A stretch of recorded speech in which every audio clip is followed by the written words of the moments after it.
BJP व इनके अन्य सभी सहयोगी दलों के बारे में ये कहना चाहूंगी कि आजादी के बाद शुरू में केंद्र व देश के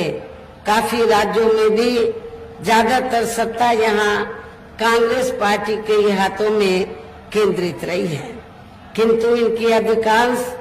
मामलों में रही गलत नीतियों एवं गलत कार्य प्रणाली आदि की वजह से ही फिर इस पार्टी को केंद्र व काफी राज्यों की भी सत्ता से बाहर होना पड़ा है तथा यही स्थिति इनकी सहयोगी पार्टियों की भी बनी रही है, जिसके कारण ही फिर पिछले कुछ वर्षों से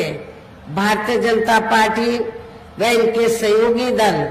केंद्र एवं काफी राज्यों की भी सत्ता में काबिज हो गए हैं, लेकिन इनकी भी ज्यादातर रही जातिवादी, पूंजीवादी, संकीर्ण, सांप्रदायिक व द्वेषपूर्ण नीतियों एवं कार्य प्रणाली आदि से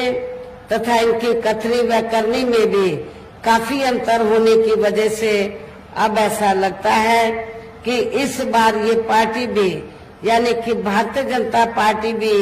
केंद्र की सत्ता में आसानी से वापस आने वाली नहीं है, बशर्ते यदि ये चुनाव इस बार फ्री एंड फेयर होता है तथा आम चर्चा के मुताबिक वोटिंग मशीनों में भी कोई गड़बड़ी आदि नहीं की जाती है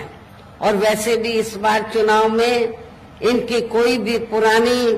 व नई चल रही नाटकबाजी, जुमलेबाजी व गारंटी आदि काम में आने वाली नहीं है, क्योंकि अब देश की जनता काफी हद तक इस बात को समझ चुकी है कि इनकी पार्टी ने अब तक देश के विशेषकर गरीबों, कमजोर तबकों, मध्यम वर्गीय एवं अन्य मेहनतकश लोगों को जो इन्हें अच्छे दिन दिखाने के असंख्य प्रलोभन भरे वायदे किए हैं तथा अनेकों हवाई व कागजी गारंटी आदि भी दी है, तो उनका जमीनी हकीकत में अभी तक इन्होंने लगभग 1/4 हिस्सा भी कार्य पूरा नहीं किया है, बल्कि इसके स्थान पर इनका ज्यादातर समय व ताकत भी यहाँ इनके अपने चहेते रहे बड़े बड़े पूंजीपतियों एवं धन्ना सेठों को ही ज्यादा से ज्यादा मालामाल व धनवान आदि बनाने में तथा उन्हें हर स्तर पर छूट देने व बचाने में ही लगी रही है, जिनके अधिकांश आर्थिक सहयोग से ही ये पार्टी व अन्य पार्टियां भी अपना संगठन चलाती हैं तथा चुनाव आदि भी लड़ाती हैं, जिसका काफी कुछ खुलासा बॉन्ड की आई रिपोर्ट से भी हो जाता है। इस संबंध में वैसे आप लोगों को ये मालूम है कि अभी कुछ दिन पहले माननीय सुप्रीम कोर्ट ने बॉन्ड के मामले में जो रिपोर्ट उजागर की है कि किन किन पार्टियों ने बड़े बड़े पूंजीपतियों व धन्ना सेठों से पैसा लिया है, जो ये रिपोर्ट उजागर की है, तो उस रिपोर्ट के उजागर होने के बाद आप लोगों ने देखा होगा कि जितनी भी पार्टियां हैं तो सभी पार्टियों ने तो बॉन्ड के जरिए तो बड़े बड़े पूंजीपतियों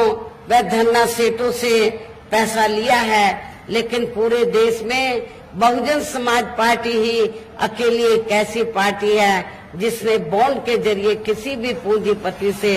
पैसा नहीं लिया है। और आप लोगों को ये मालूम है कि हमारी पार्टी मेंबरशिप के जरिए मेरे जन्मदिन के मौके पर आपसे थोड़ा आर्थिक सहयोग लेकर या थोड़ा और चंदा इकट्ठा करके तो अपने संगठन को चलाती है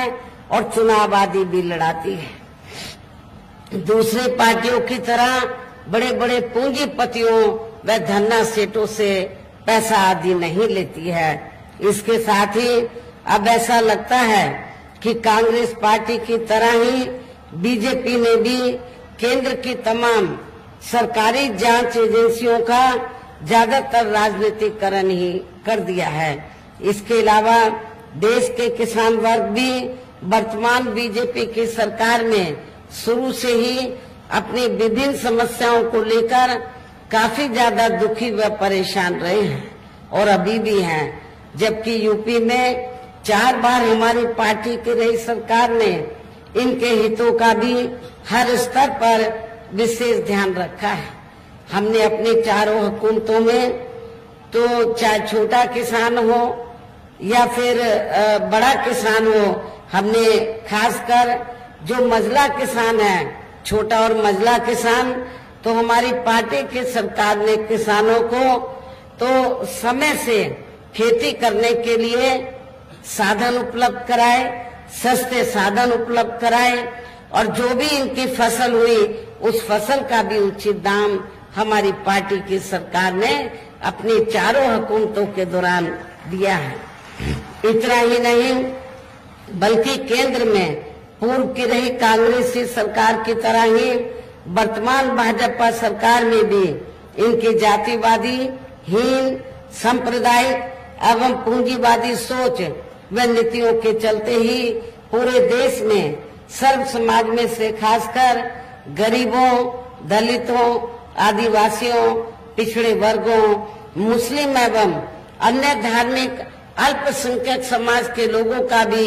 पूर्ण रूप से विकास व उत्थान आदि नहीं हो सका है। और इस संदर्भ में वैसे आप लोगों को ये मालूम है कि पूरे देश में यहाँ दलितों, आदिवासियों एवं अन्य पिछड़े वर्गों का सरकारी नौकरियों में वर्षों से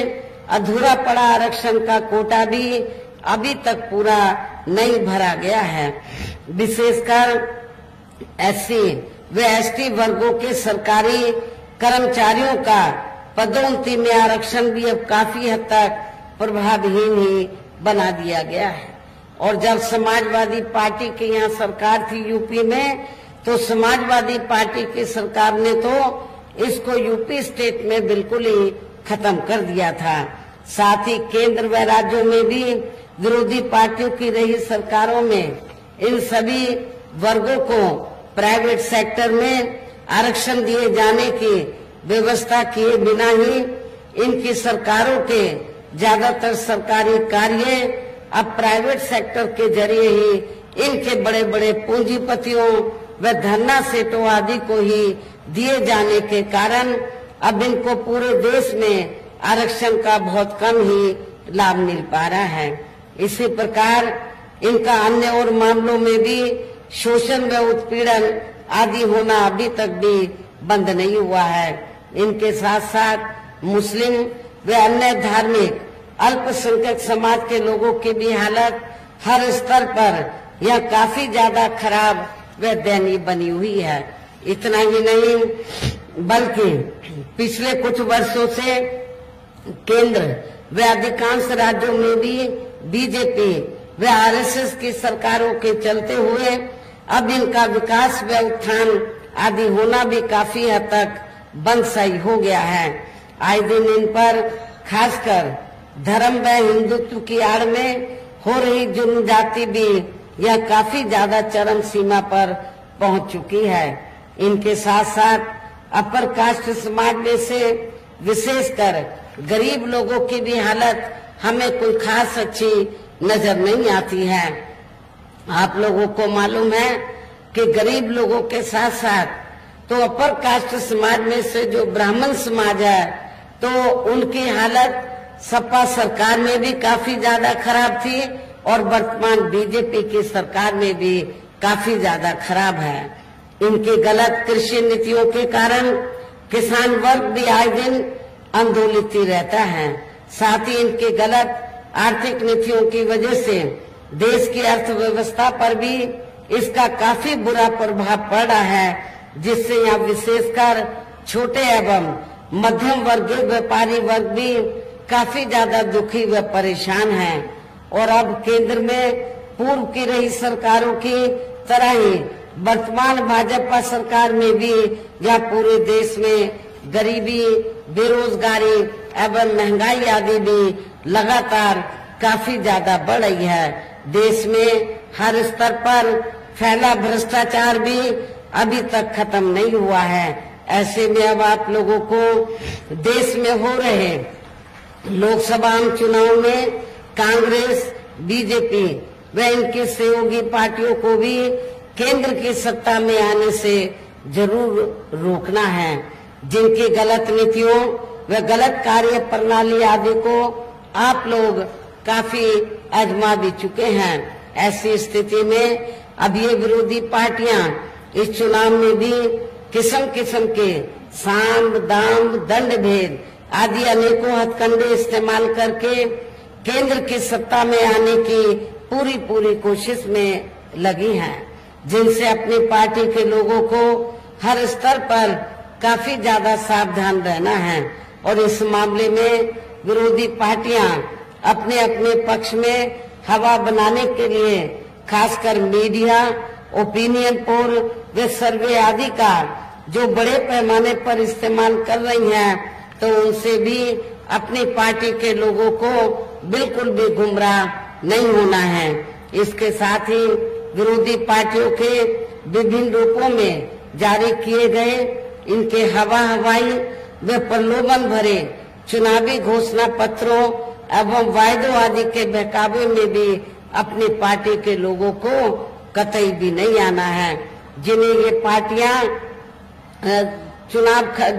पार्टियां सरकार बनने के बाद ज्यादातर अमल में नहीं लाती हैं और अब जिन पर से देश की जनता का अधिकांश विश्वास ही उठ गया है। यही खास वजह है कि हमारी पार्टी किसी भी चुनाव में अपनी पार्टी का कोई भी चुनावी घोषणा पत्र आदि जारी नहीं करती है। वैसे भी हमारी पार्टी किसी भी मामले में